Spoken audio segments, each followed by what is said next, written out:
صل علی محمد. سورة المباركة الفاتحة لنزل عليه سيد الشهداء.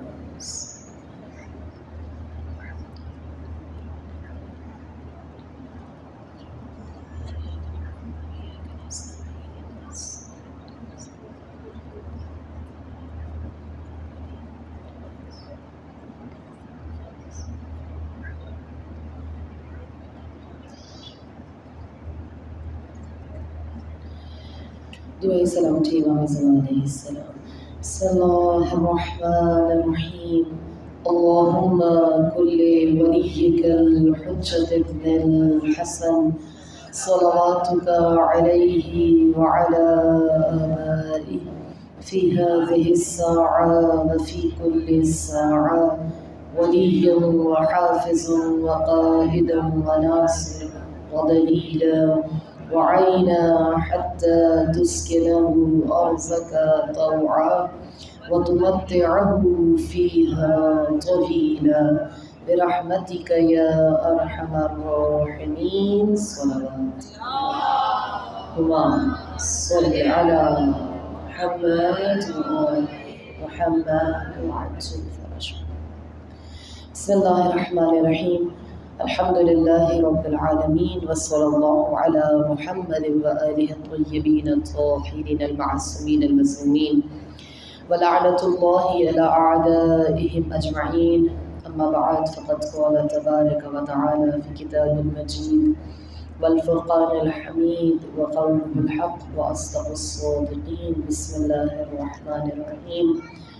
نريد أن نمن على الذين استضعفوا في الأرض نجعلهم أئمة ونجعلهم الوارثين. صلوات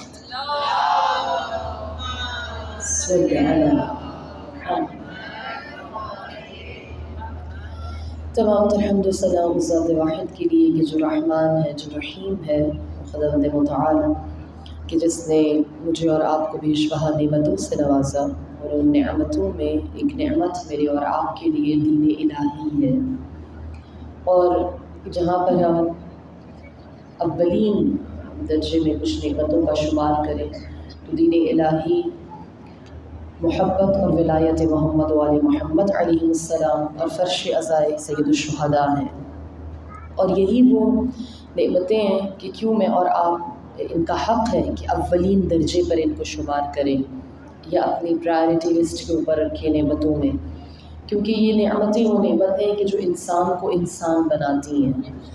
یہ وہ صلاحیت، یہ وہ جوہر رکھتی ہیں کہ جس میں اصل انسان جب سمجھ جائے کہ دین الہی میں تفقہ کرے، تفقہ فی الدین کرے، جب وہ اصل میں معرفت محبت اور ولایت کو حاصل کر لیتا ہے اور خلوص کے ساتھ فرش عزاداری سید الشہداء پر آتا ہے اور اس کے تقاضے یہاں پر اس کی ذمہ داریاں مشخص ہو رہی ہوتی ہیں اور اس کے اوپر عمل پیرا ہوتا ہے، تو حتماً اس ہدف کو حاصل کرتا ہے کہ جس ہدف کے لیے پروردگار عالم نے اس کو خلق فرمایا ہے.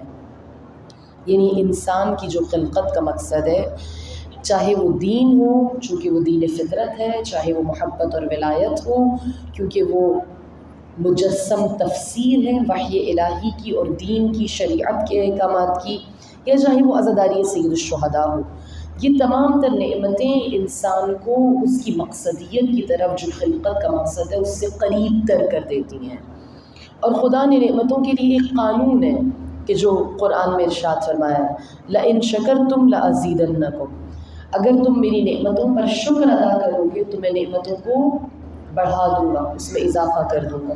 بس اگر میں اور آپ چاہتے ہیں کہ وہ نعمت چاہے دین کی ہو، وہ نعمت چاہے محبت اور ولایت کی ہو یا عزاداری کی ہو، یہ میری اور آپ کے پاس نہ صرف رہے بلکہ اس سے بہتر حالت میں اور آپ اسے منتقل کر سکیں اور خود بھی ارتقا کریں روحانی اور معنوی لحاظ سے ان تمام تر نعمات کو لے کر کے، تو ہمارے اوپر واجب ہے کہ ہم اس کی قدر کریں، ہمارے اوپر واجب ہے کہ ہم شکر ادا کریں.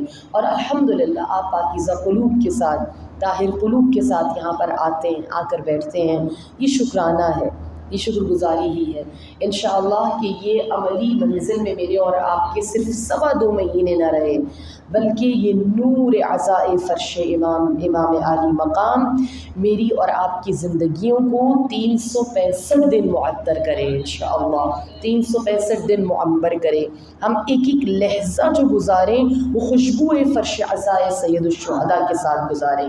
اپنی زندگی کی ایک ایک سانس محبت اور ولایت علی ابن ابی طالب، محبت اور ولایت ائمہ اہل بیت علیہ السلام میں گزاریں. بس جیسے کہ میں نے کہا کہ مقصد جو خلقت کا ہے، یہ تمام تر نعمتیں اس سے قریب کرتی ہیں.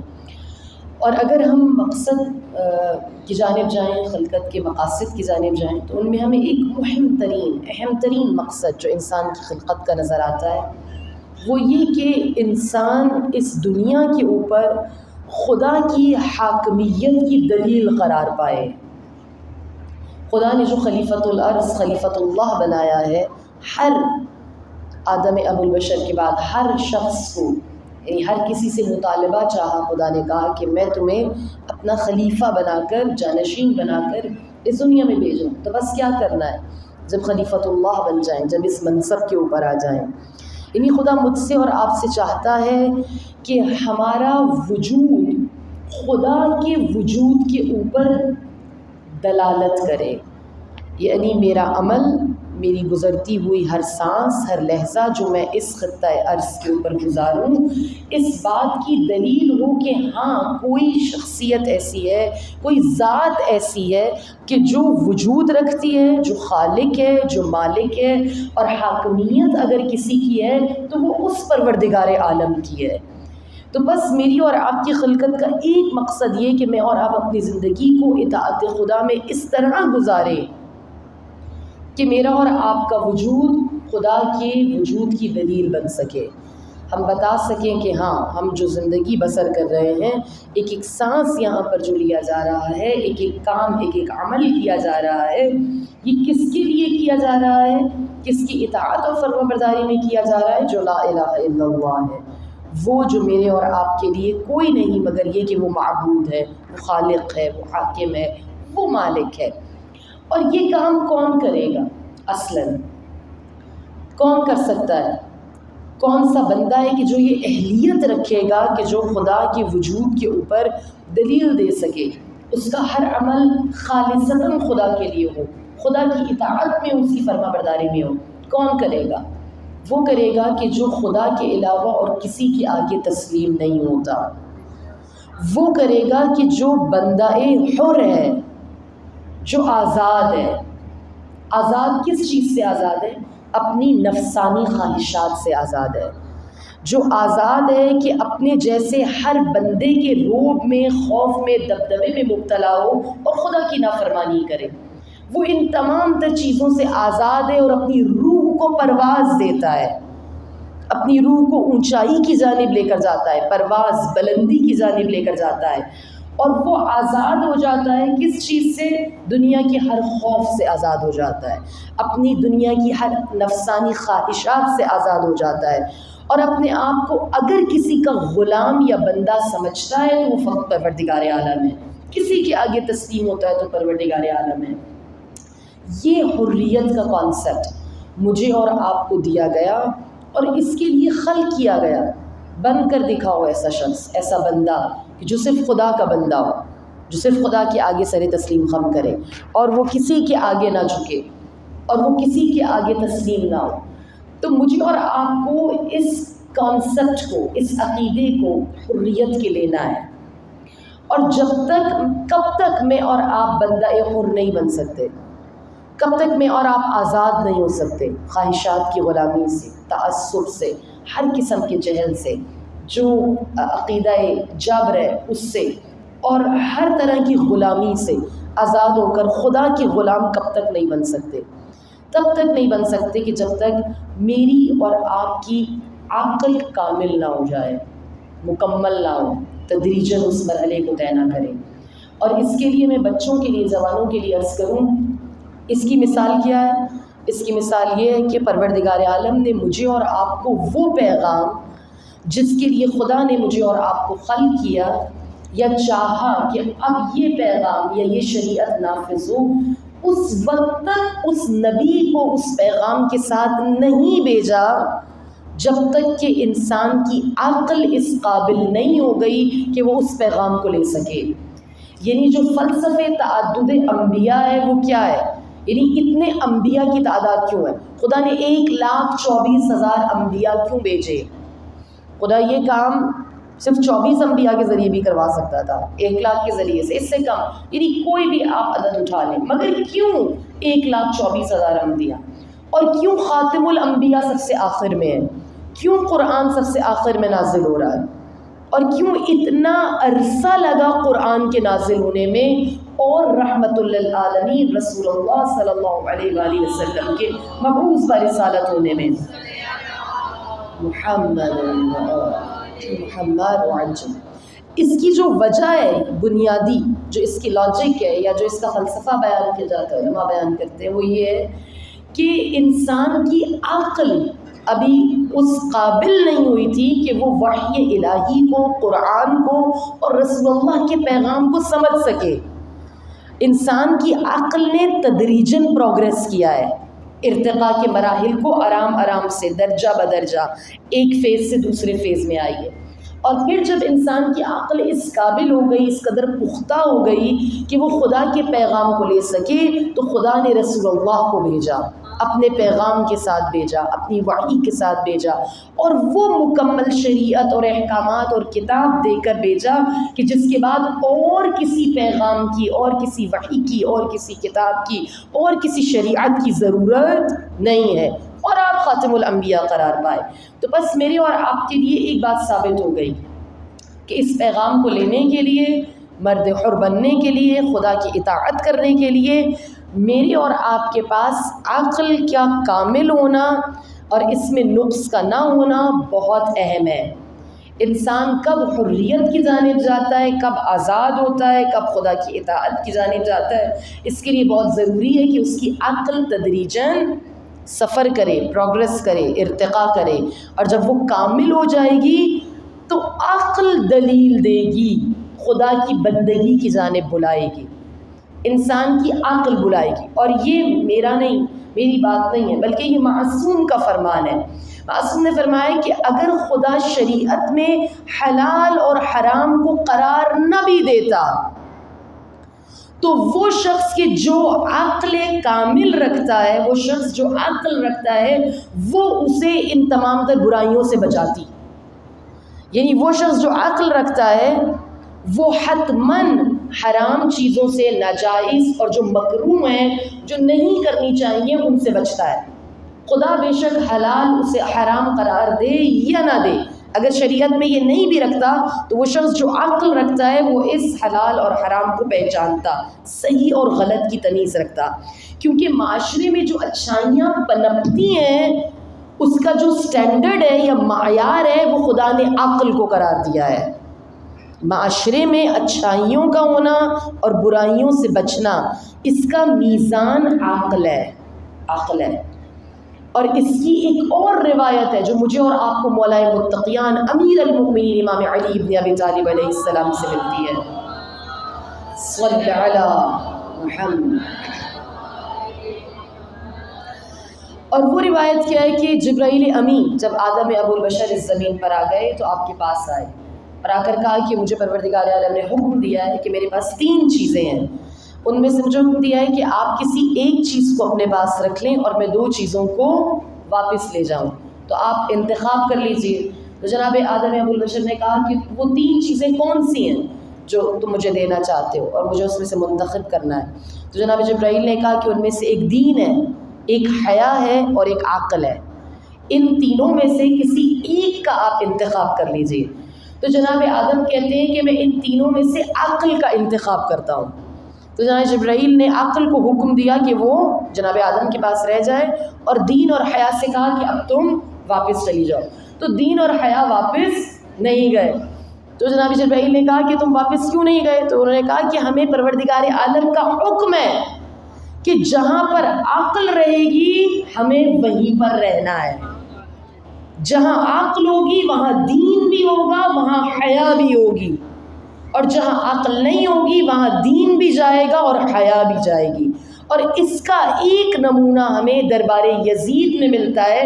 سب کیا امام محمد باقر علیہ السلام نے ایک جملہ، ہوا صلی علی محمد. اللہ اکبر، یا رسول اللہ،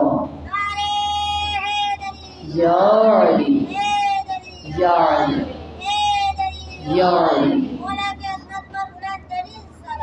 اللہم صلی علی محمد.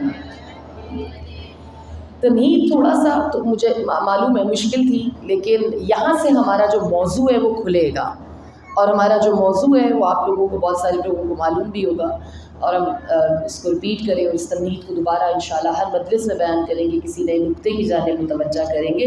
اور ہمارا موضوع خطبات حریت ہے، وہ خطبات کہ جو انسان کو حریت، آزادی کی جانب لے کر جاتے ہیں، اور وہ خطابات ان شخصیات کی جانب سے ہوئے ہیں کہ جن شخصیات کو اگر دیکھا جائے، میں امام باقر علیہ السلام کے جملے کی جانب آؤں گی، مگر اس سے قبل یہ بات بیان کروں کہ میں نے اور آپ نے آزادی لینی ہے، میں نے اور آپ نے خدا کی اطاعت لینی ہے، مگر کہاں سے لینی ہے؟ ان عقول سے لینی ہے جو عقل کامل ہیں، ان شخصیات سے لینی ہے جو مجسم عقل ہیں، مجسم عقل ہیں. ان شخصیات سے لینی ہے کہ جو بظاہر پابند سلاسل ہیں. عجب ہے، عجب ہے. ایک کتاب ہے محمد علی فاضل کی، آپ لوگوں میں بہت سارے لوگ جن کو بک ریڈرز ہیں، مطالعہ کرتے ہیں، ان کو معلوم ہوگی، کاروان شہادت کے نام سے مقتل کی کتاب ہے، مدینہ سے مدینہ انہوں نے سفر کو بیان کیا. تو انہوں نے اس کاروان کو جو 28 رجب کو مدینے سے چلا اور 10 محرم کربلا پہنچا، آپ نے اس کاروان کو کاروان شہادت کا نام دیا ہے، کاروان شہادت کا. اور وہ کاروان جو 11 محرم کو کربلا سے روانہ ہوا، آپ نے اس کاروان کو کاروان حریت کا نام دیا ہے. یعنی جو کاروان شہادت ہے اس کے بارے میں انہوں نے تحریر کیا کہ جو کاروان شہادت کی سرنوشت ہے، جو کہانی ہے، جو تحریر ہے، وہ چند جوان شجاع مردوں نے اپنے خون سے لکھی ہے، مگر جو کاروان حریت کی تحریر ہے وہ چند خواتین نے جو کمزور ہیں، جو ناتواں ہیں، جو قیدی ہیں، جو سفر میں ہیں، جن کو جگہ جگہ کشاں کشاں پھرایا جا رہا ہے، گلیوں میں، کوچوں میں، بازاروں میں، درباروں میں. کاروان حریت کی تحریر کو ان خواتین نے لکھا ہے. اچھا، آپ کو عجب لگے گا اگر آپ دیکھیں عقل، کاروان حریت، وہ اس کاروان کو کاروان حریت کا نام دے رہے ہیں. کاروان حریت، بہت سے علماء کہتے ہیں کاروان حریت ہے، یعنی وہ جو 11 محرم سے بیویوں کا چلا، جس کی علمدار سیدہ زینب سلام اللہ علیہا ہیں، سید سجاد ہیں، زین العابدین ہیں. مختصر سا قافلہ، مگر یہ قافلہ اللہم صلی علی محمد و آل محمد وعجل فرجہ، یہ کاروان حریت ہے. وہ کہتے ہیں یعنی یہ آزاد لوگوں کا کاروان ہے. جبکہ جو انسان اپنی آنکھوں سے دیکھ رہا ہے، بصارت سے دیکھ رہا ہے، ظاہری بصارت سے دیکھ رہا ہے، تو وہ کہہ رہے ہیں یہ کاروان آزاد کہاں ہے، یہ تو قید ہے. ہم تو یہی کہتے ہیں یہ تو قیدی ہیں، یہ تو زنجیروں میں جکڑے ہوئے ہیں، یہ تو رسیوں میں جکڑے ہوئے ہیں، یہ تو قیدی ہیں، یہ آزاد کہاں سے ہو گئے. لیکن نہیں، یہ ظاہری آنکھ ہے جو دیکھ رہی ہے کہ یہ قیدی ہیں، یہ بندھے ہوئے ہیں، یہ جکڑے ہوئے ہیں، یہ زنجیروں میں ہیں. جو آنکھ بصیرت رکھتی ہے، اگر کوئی دل کی آنکھ سے دیکھے تو وہ یہ کہے گا کہ یہ اصل میں کاروان قید نہیں ہے، بلکہ ان کو قیدی بنانے والے اصل میں قید ہیں.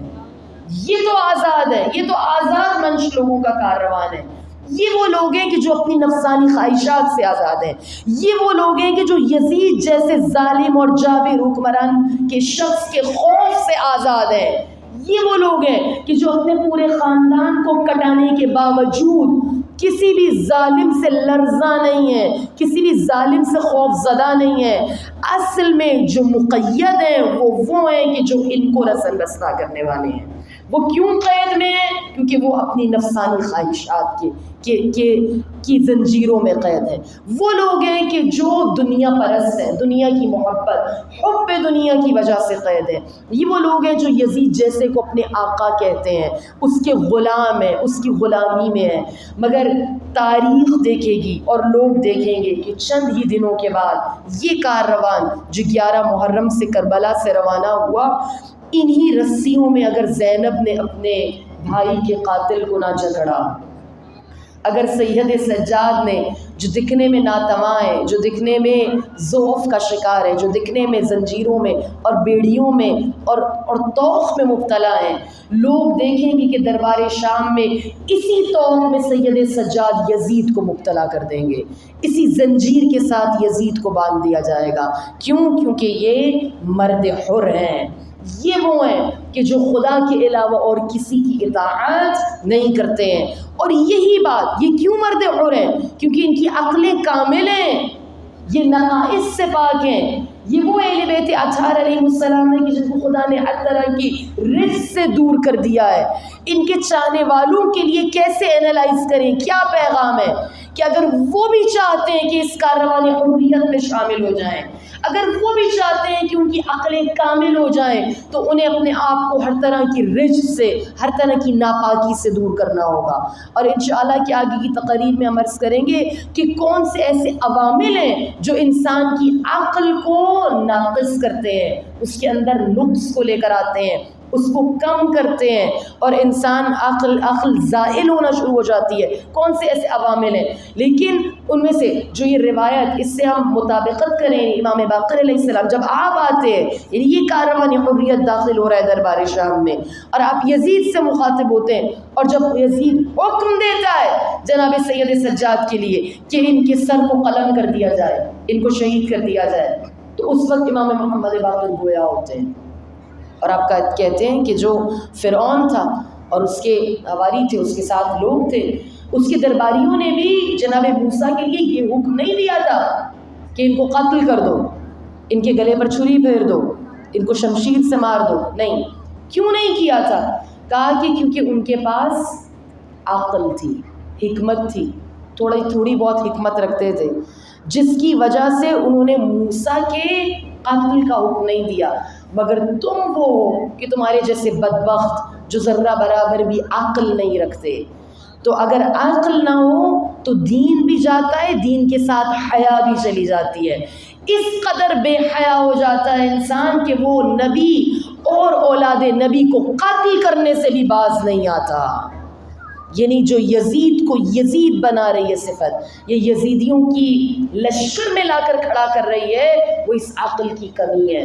اور جہاں پر یہ نہ ہو وہاں پر انسان کا دین بھی جاتا ہے، اس کی حیا بھی جاتی ہے، اور یہ اس قدر بے حیا اور بے شرم ہو جاتا ہے انسان کہ اگر وہ نبی کے مخالف بھی آ کر کھڑا ہو جائے، نبی کی اولاد کے مقابل بھی آ کر کھڑا ہو جائے، تو اسے کوئی شرم نہیں ہوتی، کوئی حیا نہیں ہوتی، کوئی خوف نہیں ہوتا۔ تو مجھے اور آپ کو متوجہ ہونا ہے ان صفات کی جانب اور ان خطبات کی جانب کہ جو انسان کو آزادی سکھاتے ہیں۔ کتنی آزادی سکھاتے ہیں؟ کس چیز کا خوف ہے؟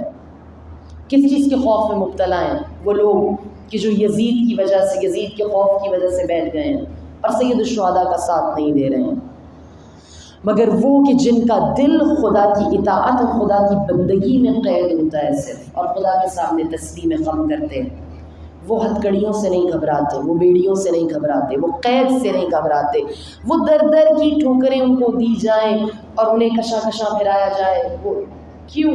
یزید یہی چاہتا تھا نا کہ اس کاروان کو، اس مختصر سے کاروان کو پھرایا جائے، ان بیویوں کو۔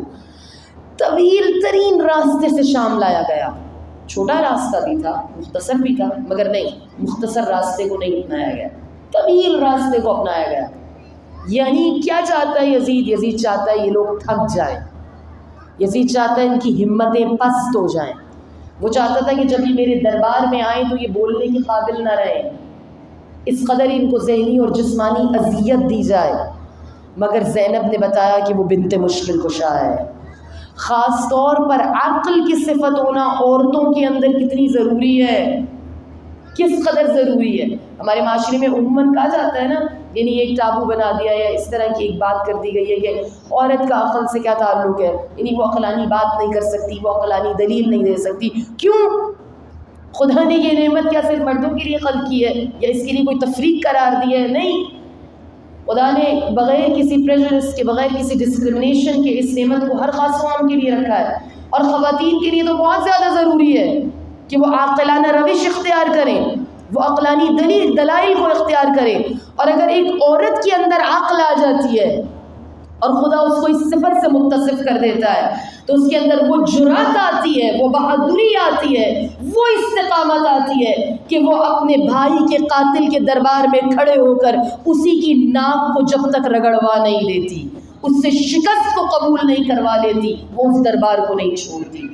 کیونکہ اللہ اکبر، یا رسول اللہ، یا علی، یا علی، زندہ زندہ مردہ مردہ.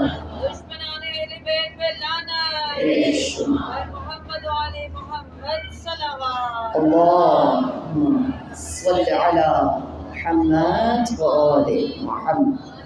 ہمارے معاشرے میں بہت معذرت کے ساتھ ایسا عورت کا کردار بنا دیا گیا ہے، یعنی اس کو اس طرح سے سوچنے پر مجبور کر دیا گیا ہے کہ تم کبھی بھی شاید کوئی عقلانی دلیل نہیں دے سکتی ہو یا تم عقل کی جانب نہیں آ سکتی ہو، جبکہ عورت کو کی جو ذمہ داری ہے پروردگار عالم نے وہ ذمہ داری قرار دی ہے کہ جو سب سے اہم ہے. اور وہ کیا ہے؟ وہ کیا ہے؟ اگر مرد اور عورت کی ذمہ داریوں کو دیکھا جائے جو پروردگار عالم کی جانب سے دی گئی ہیں تو اس میں جو سب سے سینسٹیو ذمہ داری ہے، جو سب سے مہم ہے، سب سے اہم ہے، وہ ایک خاتون کی ہے. اور وہ کیا ہے؟ وہ انسان بنانا ہے، وہ انسان کو انسانی صفات کے ساتھ متصف کرنا ہے، اس کے اندر انسانی صفات کو پیدا کرنا ہے، اس کو معاشرے کا ایک بہترین فرد بنانا ہے. یہ عورت کی ذمہ داری ہے. اور آپ مجھے بتائیں اتنی سنگین ذمہ داری جو سب سے زیادہ اہم ذمہ داری ہے، اگر پروردگار عالم کسی کو دیتا ہے اور اگر یہ عورت انجام دیتی ہے تو بغیر عقل کے کیسے کر سکتی ہے؟ ناممکن ہے. اور اگر وہ نہیں کر پا رہی ہے، اس کے اندر نقص ہے، اگر ذمہ داری کو نہیں نبھا پا رہی ہے تو اس میں جس چیز کی سب سے زیادہ کمی ہے وہ یہی ہے کہ وہ عقلانی روش کو اختیار نہیں کر رہی ہے.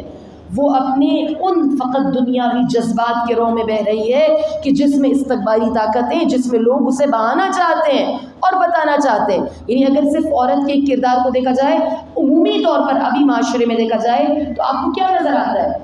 پروڈکٹس کو سیل کرنے کے لیے عورت کو استعمال کیا جا رہا ہے. یعنی ایک ٹوتھ برش بھی بیچنا ہے 100 200 300 روپے کا تو اس میں عورت کو استعمال کیا جائے گا اس کے جسم کی صرف نمود و نمائش کے لیے، یا اسے رکھ دیا گیا ہے کہ صرف تم اپنے جسم کی جانب نظر رکھو، تمہارے کپڑے کیسے ہو، تم دکھنے میں کیسے ہو، تمہاری میک اپ کے پروڈکٹس کیسے ہو، کاسمیٹکس. یعنی وہ صبح سے لے کر شام تک 24 گھنٹے اپنے صرف جسم کی جانب متوجہ رہے اور دیکھتی رہے کہ میں کیسی دکھ رہی ہوں، مجھے کیسا دکھنا چاہیے اور میرے لیے معیارات کیا ہے، میرے لیے رول ماڈل کیا ہے. اس کو ایسا بنا دیا گیا ہے، جبکہ اسلام کہہ رہا ہے کہ اور خدا کہہ رہا ہے کہ میں نے تو تمہیں وہ سنگین ذمہ داری دی ہے انسان کو انسان بنانے کی، اس کی تربیت کرنے کی. ایک عورت مربی ہے، اور کہ اگر ایک عورت فقط اپنے جسم کی طرف یا اپنی ظاہری حالت کی جانب متوجہ ہے اور اس سے ہی باہر نہیں نکل پا رہی تو آپ مجھے بتائیں کہ وہ انسانی نفسیات سے کیسے ڈیل کرے گی؟ وہ ایک بچے کی نفسیات کو کیسے سمجھے گی؟ وہ ایک بچے کی روح کو کیسے سنوارے گی؟ اس کو کس طرح سے پروردگار عالم کی جانب لے کر جائے گی؟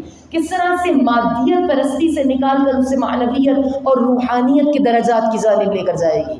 تو بہت زیادہ معاشرے میں ضروری ہے، بہت ضروری ہے کہ عورتیں عقل سے کام لیں، عقل اور دانش سے کام لیں، اور انہیں معلوم ہونا چاہیے کہ ان کی ذمہ داری کیا ہے.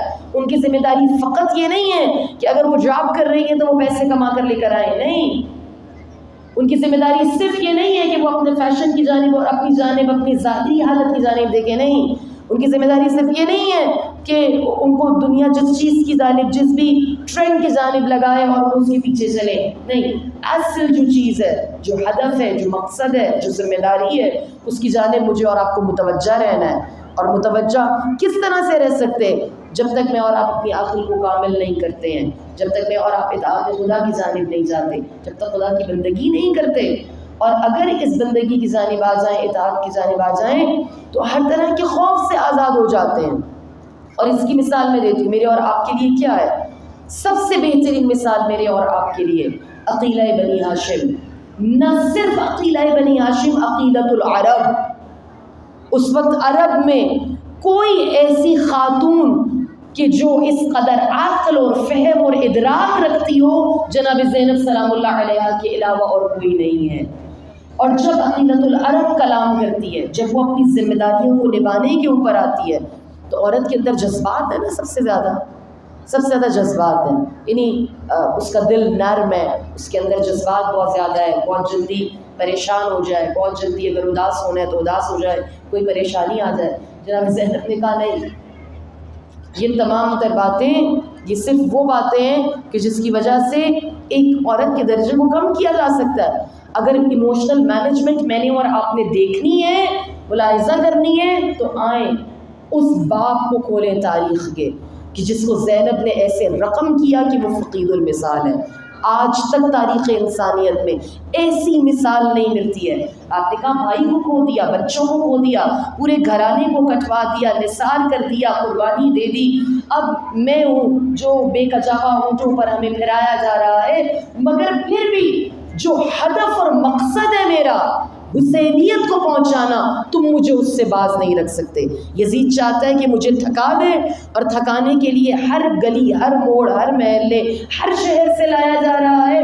اگر اس کا مکر یہ ہے تو اس کے مکر کو جناب زینب نے پلٹایا، اور کس طرح سے پلٹایا؟ کہا تم ہمیں ہر موڑ اس لیے دکھانا چاہتے ہو تاکہ ہم تھک جائیں، ہم تمہاری اسٹریٹجی کو، تمہارے مکر کو تمہاری جانب پلٹائیں گے۔ میں ہر موڑ پر حسینیت کا علم گاڑ کر آؤں گی، میں ہر گاؤں میں حسین کا پیغام پہنچا کر آؤں گی۔ جتنے کریے گھمانے ہیں گھما لو، جتنے گاؤں، جتنے موڑ، جتنے بازار دکھانے ہیں دکھا لو، ہر جگہ زینب حسینیت کا پیغام پہنچا کر آئے گی۔ بتائیں وہ خاتون جو عقل جیسی صفت سے متصف نہ ہو، عقیلۃ العرب نہ ہو، وہ کیسے ایسے کام کو انجام دے سکتی ہے؟ اور جب آپ کوفہ کے اندر داخل ہوتی ہیں تو حیران کر دینے والا انسانی عقول کو ایک جملہ بولتی ہیں کہ جب آپ وہاں پر مختصر کلام ہے، انشاءاللہ ہم اس کے بارے میں کل بات کریں گے، ان خطبات حریت میں ہم کوشش کریں گے کہ امام سجاد، جناب ام کلثوم اور جناب زینب سلام اللہ علیہم اجمعین، ان تمام کے خطبات کو میں اور آپ دیکھیں کہ کیسے یہ مردان حر ہیں، کیسے یہ مجسم عقل ہے، اور کس طرح سے پورے دین کو، حیا کو، عقل کو، ان تمام تر صفات سے متصف ہو کر مجھے اور آپ کو دین کو نہ صرف بچانا سکھا رہے، دین پر عمل کرنا سکھا رہے۔ اس میں جب آپ بازار میں داخل ہوتی ہیں اور آپ کلام کرتی ہیں، لیکن اس سے پہلے آپ نے بارہا سنا، کیا جملہ سنا؟ یا ایھا الناس اسکتوا۔ وہ مقام کہ جب آپ کوفہ میں داخل ہو رہی ہیں، تو کوفہ کون سا مقام ہے؟ اگر بچوں کے لیے، جوانوں کے لیے عرض کر دوں کہ جو خطبات اہل بیت کی کوفہ میں ہیں اور جو شام میں ہیں، دونوں خطبات کا انداز مختلف ہے۔ کیوں مختلف ہے؟ اس لیے مختلف ہے کیونکہ کوفہ میں جب اہل بیت اطہار علیہ السلام آئے تو کوفہ وہ جگہ ہے کہ جہاں پر جناب زینب سلام اللہ علیہا رہی ہیں، مولا علی کی خلافت، آپ کی حکومت کے درمیان، اور جب آپ رہی ہیں تو آپ لوگ وہاں پر آپ کو جانتے ہیں۔ جب لوگوں نے مولا علی سے کہا کہ کون ہے آپ، تو مردوں میں دین سکھائیں گے، عورتوں میں ہمیں کون سکھائے گا؟ آپ نے کہا میں نے تمہارے لیے بندوبست کیا ہے، عقیلہ بنی ہاشم ہے، میری بیٹی ہے زینب کہ جو تفسیر قرآن کا درس دے گی، جو تمہاری عورتوں کو احکام شریعت سے واقف کرے گی۔ تو یہ کوفہ کی خواتین جناب زینب کو جانتی ہیں، آپ کے کردار سے، آپ کے علم سے، آپ کی شجاعت سے، آپ کی ایک صفت سے آگاہ ہیں۔ تو کوفہ کے لوگ اہل بیت کو جانتے ہیں، تو کوفہ میں جو خطاب کرنے کا انداز ہے وہ مختلف ہے، شام میں مختلف ہے۔ شام میں کیوں مختلف ہے؟ کیونکہ آپ شام میں وہ جگہ ہے کہ جہاں پر سب و شتم کی بنیاد رکھی گئی ہے، جہاں پر اہل بیت اطہار پر، جہاں پر مولا علی کے اوپر اس قدر سب و شتم کروایا گیا ہے کہ لوگ اہل بیت کو جانتے ہی نہیں ہیں، اور اگر جانتے ہیں تو ان سے بغض رکھتے ہیں، ان سے کینہ رکھتے ہیں، ان سے دشمنی رکھتے ہیں، ان سے حسد رکھتے ہیں، یا زیادہ تر لوگ ایسے ہیں کہ جو نہیں جانتے۔ تو یہاں پر جو انداز ہے خطبات کا وہ مختلف ہے۔ لیکن جب کوفے میں آپ داخل ہوتی ہیں تو لوگ رو رہے ہیں، جب مظلومیت کو دیکھتے ہیں کہ ہم نے ساتھ نہیں دیا اور ہمارے ساتھ نہ دینے کی وجہ سے خانوادہ نبوت کو اسیر کر کے اب لایا گیا ہے۔ تو جب دیکھتے ہیں تو رونا شروع کرتے ہیں اور ان کے مرد عورتوں کو دیکھ کر رو رہے ہیں، اپنے کپڑوں کو پھاڑتے ہیں، اور مختلف کیفیات ہیں جو تاریخ میں روایات میں لکھی گئی ہیں۔ تو عجب شور کا عالم ہوتا ہے۔ تو راوی کہتے ہیں میں اسی اثنا میں دیکھتا ہوں کہ ایک خاتون ہے جو اپنے ناکے کے اوپر بلند ہوتی ہے، اور جب بلند ہوتی ہے تو ایک پرزور لہجے اور آواز کے ساتھ کہتی ہے یا ایھا الناس اسکتوا، اے لوگوں خاموش ہو جاؤ۔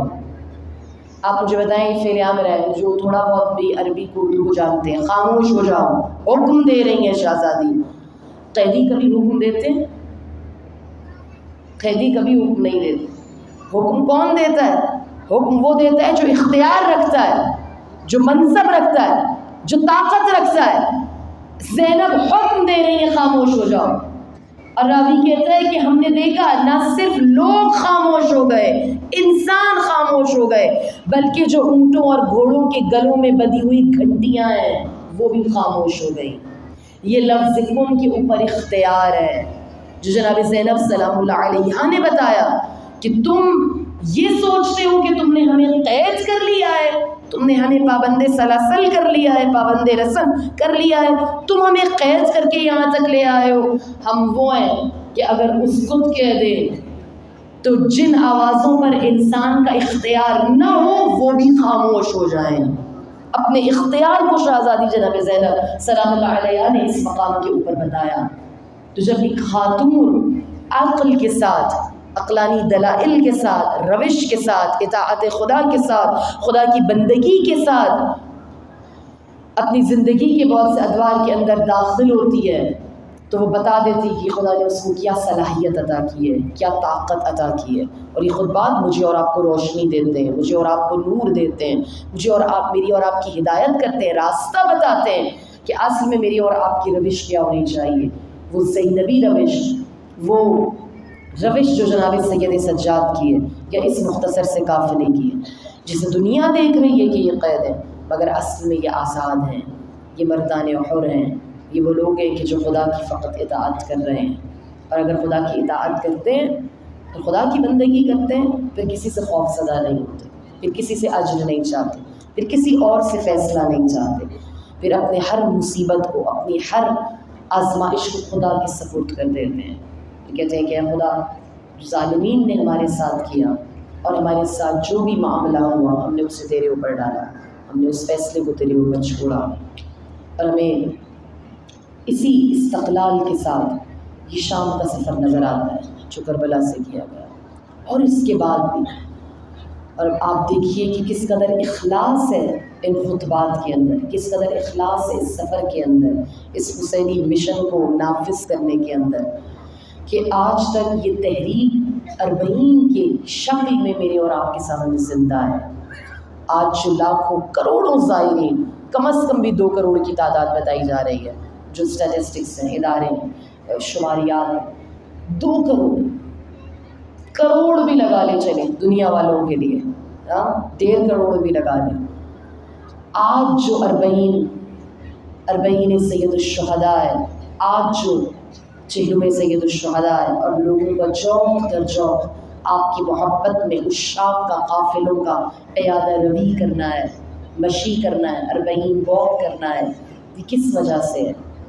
یہ اس تحریک کی وجہ سے ہے کہ جس کی بنیاد سیدہ زینب نے رکھی ہے، جس کی بنیاد سید سجاد نے رکھی ہے، اور اس قدر اخلاص کے ساتھ رکھی ہے کہ جتنی بھی صعوبتیں ہیں، مشکلات ہیں، آزمائشیں ہیں، گزر جائیں، مگر یہ کہ اگر خدا ہمارے ساتھ ہے، مگر یہ کہ اگر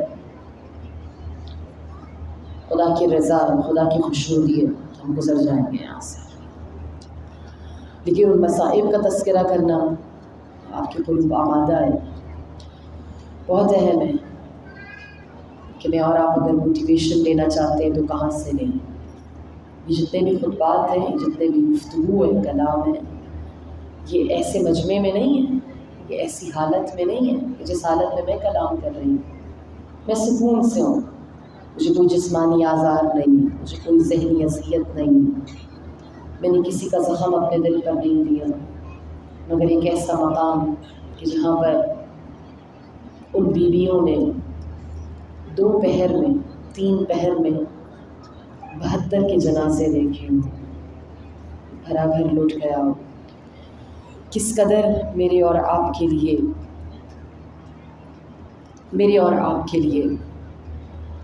اہم ہے کہ ان مصائب سے میں اور آپ نہ صرف یہ کہ ان کو دیکھیں، نہ صرف یہ کہ ان سے میں اور آپ استفادہ کریں گے، لیکن کہنا آسان ہے، منزل میں اور آپ کہہ کر گزر گئے، لیکن جو اصلاً ان مصیبتوں سے گزرا ہے کوئی اس کے دل سے پوچھے، پھر وہ 35 برس خون کے آنسو رویا ہے، اس نے گریا کیا ہے، اتنا گریا کہ جب کوئی پوچھتا تھا کہ کتنا روئیں گے، اتنے برس ہو گئے، تم نے انصاف نہیں کیا۔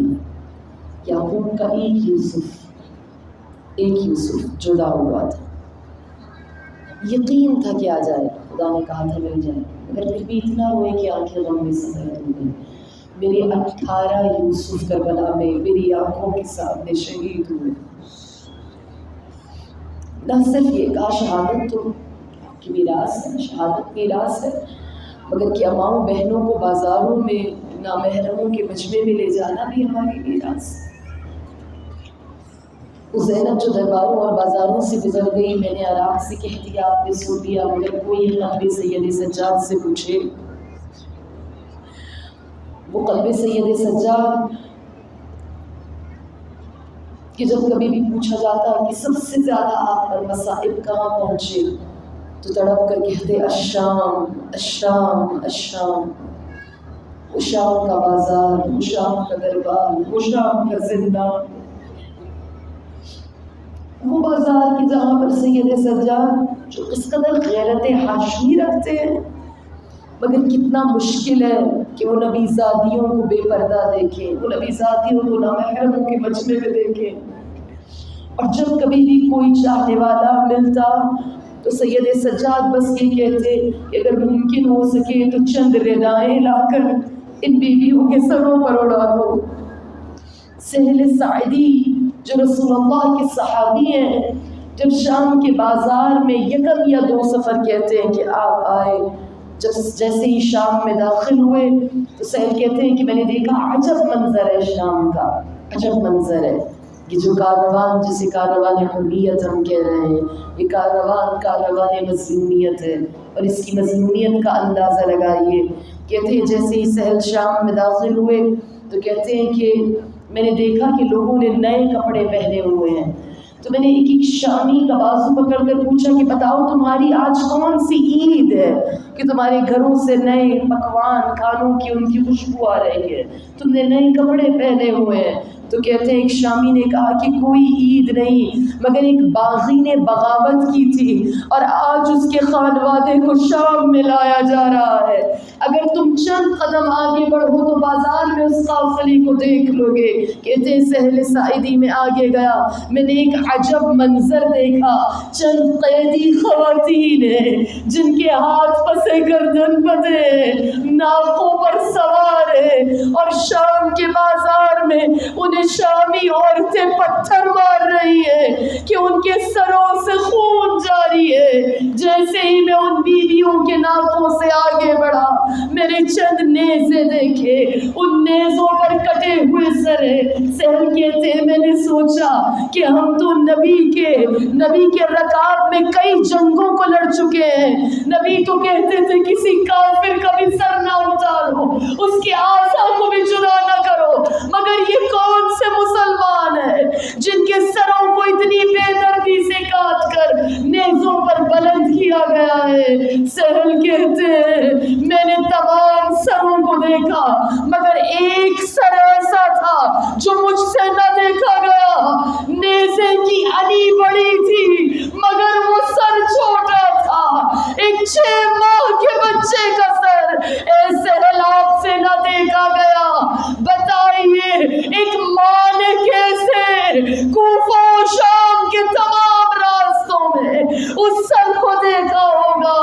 وہ علی اصغر کا سر جو کے نیزہ پر بلند ہے. سہل کہتے ہیں مجھے معلوم ہو گیا کہ یہ کاروان کوئی کاروان بغاوت نہیں ہے, یہ تو مظلومیت کی انتہا ہے, میں جلد ہی شام کو چھوڑوں. کہتے ہیں جب میں بازار سے نکلنے لگا ایک ناقے کے قریب سے گزرا تو ایک بی بی کی آواز آئی, اے رسول کے صحابی تجھ پر میرا سلام. میں نے گھبرا کر مجمع کی جانب دیکھا, یہ کون ہے جو مجھ پر سلام بھیج رہا ہے؟ جب پوچھا تو ناقے سے ایک بی بی کی آواز آئی, اے سہل, میں عبداللہ ابن عمیر علی کے غلام کی زوجہ, تجھے یاد ہے تو کوفہ میں ہمارا مہمان رہا تھا. کہتے ہیں جیسے اس نے اس آواز کو سنا جواب سلام دیا. کہا ہے بی بی بتاؤ عبداللہ اس وقت کہاں ہے؟ کہا اسے کربلا میں شہید کر دیا گیا, اسی کے بعد ہمیں اسیر کر کے یہاں لایا گیا ہے. سہل کہتے ہیں بی بی کہاں کا ارادہ ہے؟ کہا جن لوگوں نے قید کیا ہے. اے سہل سنتی ہوں اس بازار کے بعد ایک دربار ہے, ہمیں وہاں لے جایا جا رہا ہے.